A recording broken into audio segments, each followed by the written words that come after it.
So, it's like, look at, the global warming and all this. We can't hear you. Hello? Yes. Us as human beings, we have practically destroyed. Yes, hello. Hello. Can you hear me now? Yes, we can hear you now. Okay. I was saying that us, human beings. Hello? Right, go ahead. I said us, the human beings, we have destroyed this beautiful earth of ours. We have absolute disregard. And I really, really like, like in here in the United States, the Native American culture, In the past, when they were going hunting, they would hunt only what they needed, not more. What does it tell you? That is regard. It's everything, we have to live in harmony. That we live in harmony with nature. We have to live in harmony with other people. We have to live in harmony, with animals. Everything is connected. So why would people take such rash decisions? That was my concern, when I send you that message in regards to the burning of the forest in Nigeria. Right. So here we are as usual. You're listening to Naija Live. We are analyzing the current crisis in Nigeria. This is Dr. Peregrino Brima. With me on the show is co-host Leila of Kaduna. We're just reporting about the current attack in near Jidari Polo in Maiduguri. Very near Maiduguri, where at least 7 to 8 people were killed.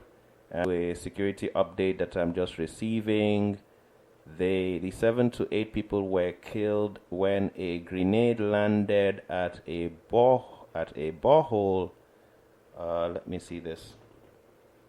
A grenade landed at Ba Umara's borehole, and that killed about 7 to 8 people. This was in Maiduguri.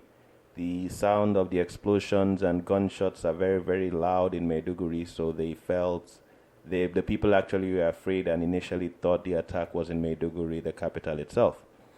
We are hearing that the military have chased them, and the Boko Haram were saying would rather die looking for food than die of hunger. So there's definitely a hunger problem, of which, according to reports, some time ago they attacked the same area to steal cattle. Also, Dr. Brima, all those people out there in the Maiduguri area or people who have relatives in that area, please feel free to call us and update us on what is going on. Of course, you can call us through WhatsApp. It is free of charge, and you can dial 1-929-434-9752. The number again for WhatsApp to call is 1-929-434-9752. You could also join us on Skype. Our Skype ID is naija.live. You are listening to the Sunday 27th December evening show.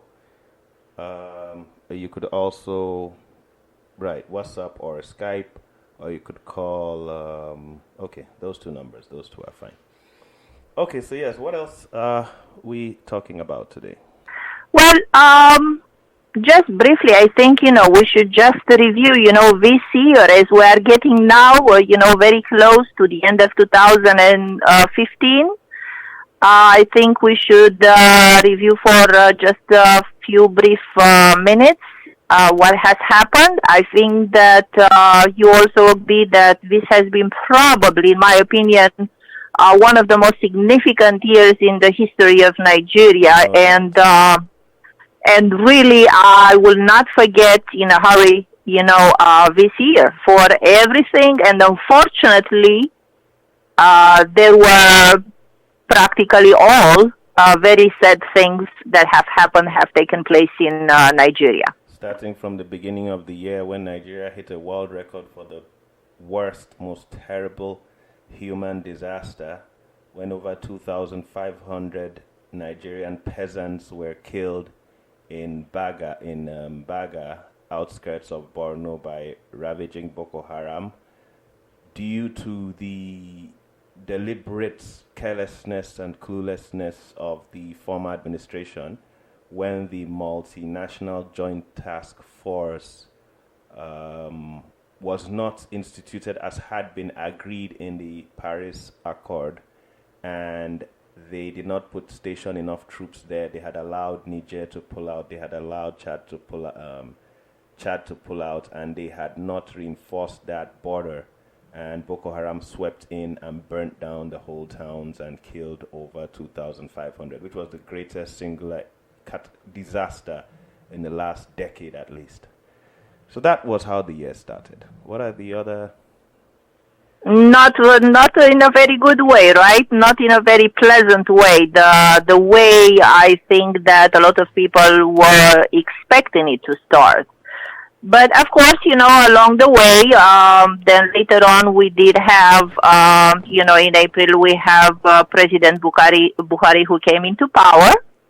And I'm sure that just, both of us, we wish him the best, and hopefully he will be able to hurry up, correct the correction of so many things that have gone wrong along the years with several administrations. Because the truth is that, the bad didn't really start with Jonathan. It started, like quite a while back. Right.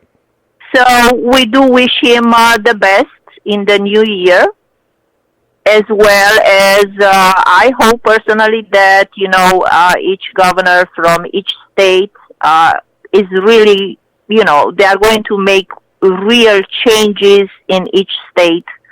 And, of course, I am all for education, so I am hoping, to see more educated youth.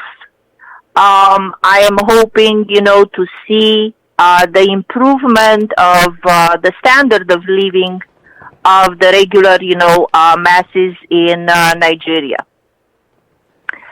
So we did have along the year, of course, you mentioned it earlier, we had the 8th National Assembly. That was full of intrigues, particularly in the Senate, at the Senate level. As usual. Okay, so it's like, there are certain things by now we are no longer even surprised that, they happen in Nigeria. Then in August, if you remember, then Colonel Sambo Dasuki retired, released images of the weaponry that supposedly he procured. They were procured by the administration of Goodluck Jonathan, in which he served. And of course, that was another lie, just to fatten, certain pockets. Then later on, in October, of course, due to anxiety of all Nigerians, then Muhammadu Buhari, he established his cabinet, and the names, had the long-time associates of the president, politicians, as well as technocrats, really with no known political affiliations whatsoever.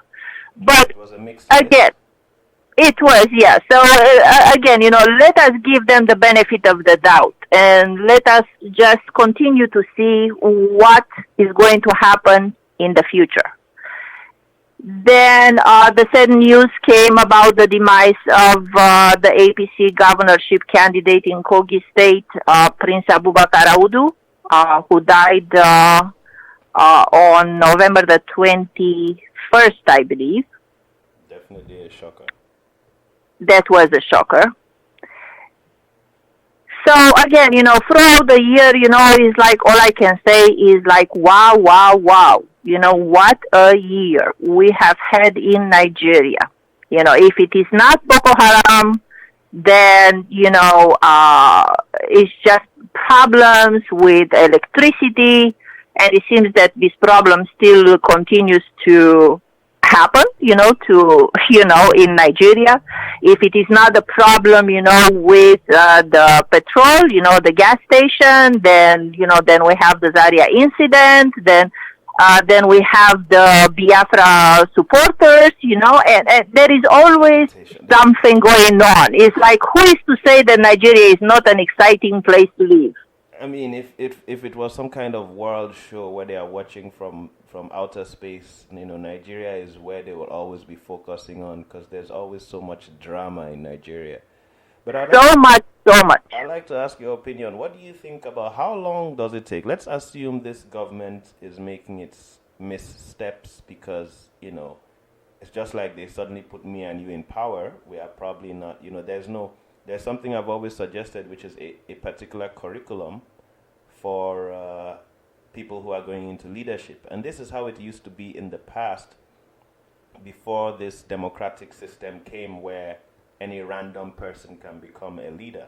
But back in the past, leaders actually used to train their children from birth on leadership so that by the time they get into that office, they have the skills of leadership.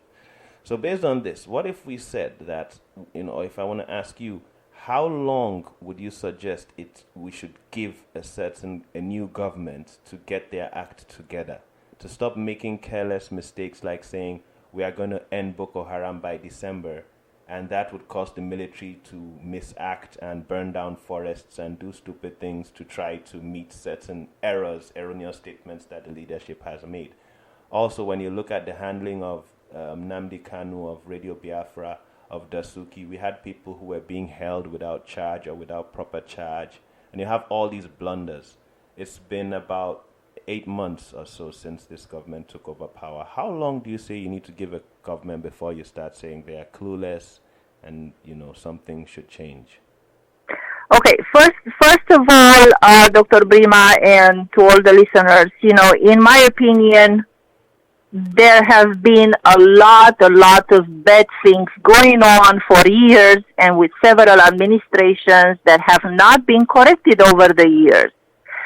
So, regardless of how I personally feel towards President Buhari or not, that is totally irrelevant. I am just looking at him from the perspective of how he's doing his job.